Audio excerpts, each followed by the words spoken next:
खूंखार भूखा घोड़ा। एक दिन राजा कृष्णदेवराय के दरबार में अरब देश का एक व्यापारी आया। उसके पास एक की मात्रा बढ़कर 1 अरबी घोड़े थे।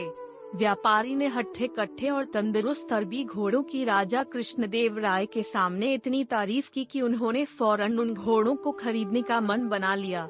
अच्छी कीमत देकर व्यापारी से सारे घोड़े खरीद लिए गए। व्यापारी खुशी खुशी वापस चला गया। महाराज बहुत खुश थे, लेकिन जब घोड़ों की मात्रा रखने की बात सामने आई तो समस्या खड़ी हो गई। सारे अस्तबल पहले से ही भरे हुए थे, उनमें नए घोड़ों को रखने का स्थान नहीं था। इस समस्या का निदान राजगुरु ने सुझाया।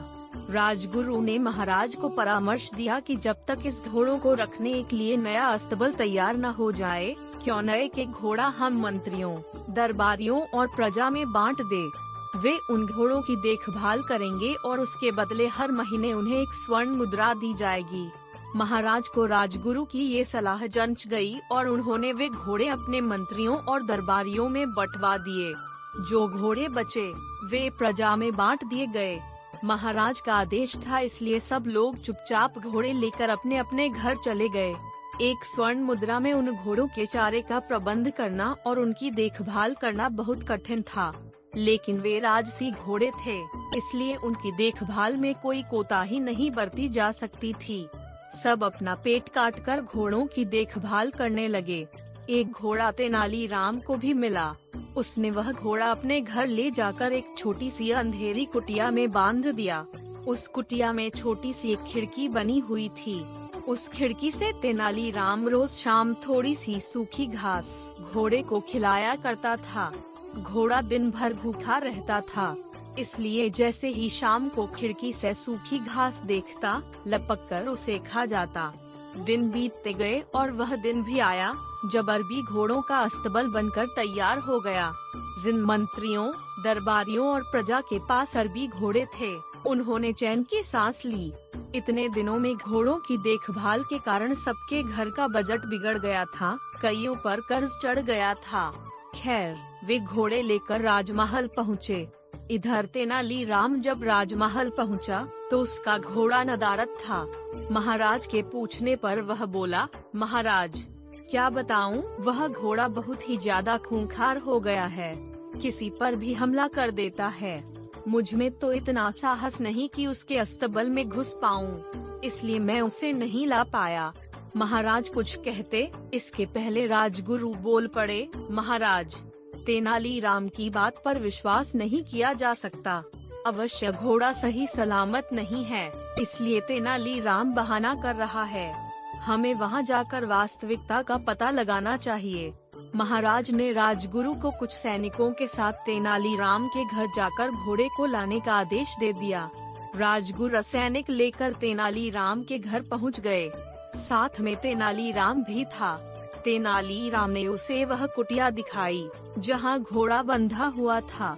राजगुरु जब कुटिया के पास पहुँचे तो तेनालीराम बोला, राजगुरु जी संभल के, घोड़ा सच में बहुत खूंखार हो गया है। आप पहले खिड़की से उसका मुआयना कर लीजिए। राजगुरु ने भी सोचा कि पहले खिड़की से ही मुआयना कर लेना उचित होगा। वह अपना मुंह खिड़की के पास ले गए। दिन भर से घोड़े ने कुछ खाया नहीं था। तेनालीराम शाम के समय ही उसे सूखी घास दिया करता था, इसलिए जैसे ही राजगुरु खिड़की के पास अपना मुंह लेकर गए, उनकी दाढ़ी को सूखी घास समझकर घोड़े ने मुंह में दबा लिया और खींचने लगा। राजगुरु दर्द से चीख पड़े। यह देख तेनालीराम बोला, मैंने कहा था ना राजगुरु जी की घोड़ा बड़ा खूंखार हो गया है। राजगुरु क्या कहते, बस दर्द से चीखते रहे और अपनी दाढ़ी छुड़ाने का प्रयास करते रहे, किंतु भूखा घोड़ा भी दाढ़ी छोड़ने तैयार नहीं था। आखिरकार सैनिकों द्वारा तलवार से दाढ़ी काटकर अलग कर दी गई। तब राजगुरु की जान छूटी। उसके बाद राजगुरु ने सैनिकों को आदेश दिया कि वे घोड़े को पकड़कर राजमहल ले चले। घोड़े को राजमहल में महाराज के सामने ले जाया गया। राजा ने जब घोड़े को देखा तो आश्चर्यचकित रह गए। इतने महीने ढंग से कुछ खाने पीने को न दिए जाने के कारण उसका शरीर सूख गया था और वह एकदम मरियल दिख रहा था। अपने घोड़े की ये हालात देख महाराज बहुत क्रोधित हुए और तेनालीराम से बोले, ये क्या हालत कर दी तुमने घोड़े की। तेनालीराम बोला, महाराज, एक स्वर्ण मुद्रा में मैं इसे जितना दाना पानी दे सकता था उतना मैंने दिया।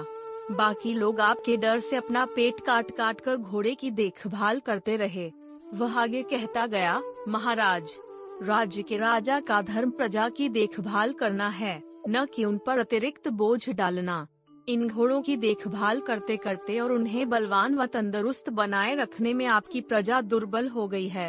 आप ही बताएं महाराज, क्या ये उचित है? महाराज को तेनालीराम की बात समझ में आ गई और उन्हें अपनी भूल का एहसास हो गया। अपनी इस भूल के लिए उन्होंने सबसे क्षमा मांगी और उन्हें इन महीनों में हुए खर्चों की भरपाई भी दी। सीख: अच्छी तरह सोच विचार कर ही किसी निर्णय पर पहुंचना चाहिए। जल्दबाजी में